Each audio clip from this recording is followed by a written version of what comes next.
मैं अयोध्या नरेश दशरथ पुत्र एवं प्रभु श्री राम का अनुज लक्ष्मण महापंडित महाज्ञानी रावण को गुरु रूप में सादर प्रणाम करता हूं। आयुष्मान भव लक्ष्मण।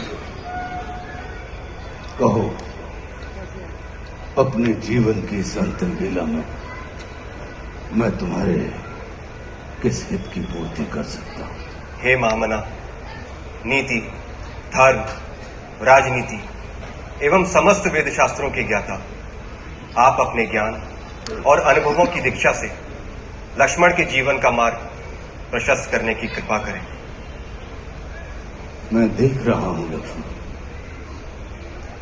कि तुम एक योग्य शिष्य की पात्रता लेकर उपस्थित हुए। अस्तु, मैं अपने जीवन के कुछ अनुभव तुमसे अवश्य साझा करूंगा। हे सुमित्रा नंदन, अहंकार चाहे सत्ता का हो या सौंदर्य का, शक्ति का हो या भक्ति का, धन का हो या धर्म का, वो बड़े से बड़े विश्व विजेता को नष्ट कर देता है।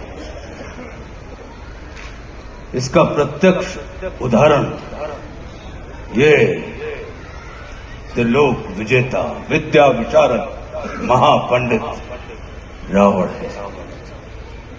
अहंकार में तीनों गए, कुल, गौरव और वंश।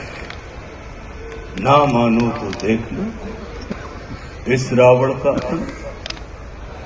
लक्ष्मण, रावण को अपने ज्ञान का अहंकार था और तुम्हारे भाई राम को अहंकार का ज्ञान था। लक्ष्मण, जीवन में सफल होने के लिए शत्रु दृष्टि और मित्र दृष्टि का भेद आना अनिवार्य है। मित्रता भले ही अपने समतुल्य या अपने से निम्न स्तर के व्यक्ति के साथ कर लेना, किंतु शत्रुता सदैव अपने से योग्य व्यक्ति के साथ ही ठानना, क्योंकि ये जगत हमारे व्यक्तित्व का आकलन हमारे मित्रों को देखकर नहीं, हमारे शत्रुओं को देखकर लगाता है। जितना बड़ा और गरिमापूर्ण हमारा शत्रु होता है, उतने ही बड़े और गरिमापूर्ण की ख्याति को हम प्राप्त होते हैं। देखो ना, इस जगत ने जो कुछ राम से जुड़कर प्राप्त नहीं किया, उसे रावण ने राम से लड़कर प्राप्त कर लिया। लक्ष्मण, वे हमारे शत्रु ही होते हैं जो हमारे अंदर सुप्त पड़ी हुई ऊर्जा को जागृत करने का कार्य करते हैं। हमारा शत्रु ही होता है जो हमें असुरक्षा से निकालकर सुरक्षा में जाने की प्रेरणा देता है। वो हमारा शत्रु ही होता है जो हमें अपने सीमित वृत्त से निकालकर अपने वृत्त को असीमित करने की प्रेरणा देता है।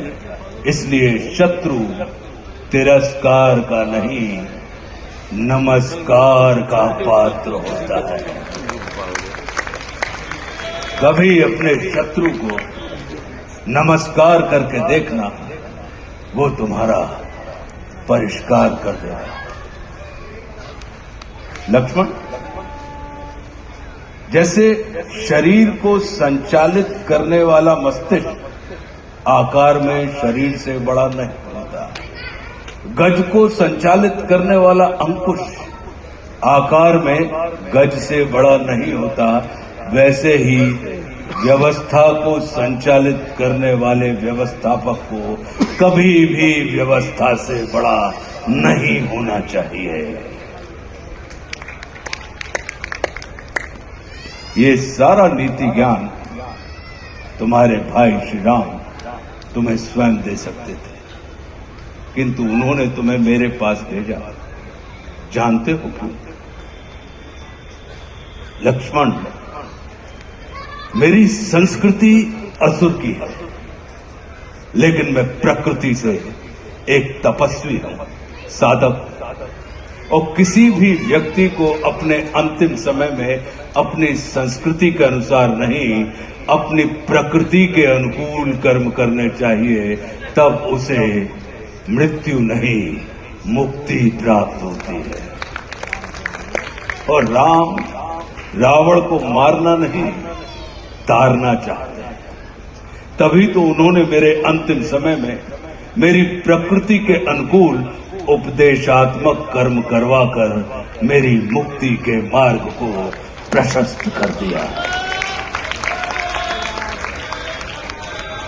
आने वाले समय में ये जगत कहेगा कि त्रिलोक विजेता, विद्या विशारद, महापंडित रावण की पराजय का एकमात्र कारण है कि उसके पास लक्ष्मण जैसा भाई नहीं था। लेकिन इस जगत को ये स्मरण रखना चाहिए कि लक्ष्मण जैसा भाई प्राप्त करने के लिए व्यक्ति को रावण नहीं, स्वयं राम बनना पड़ता है। सदैव अपने भाई राम के अनुगामी रहना।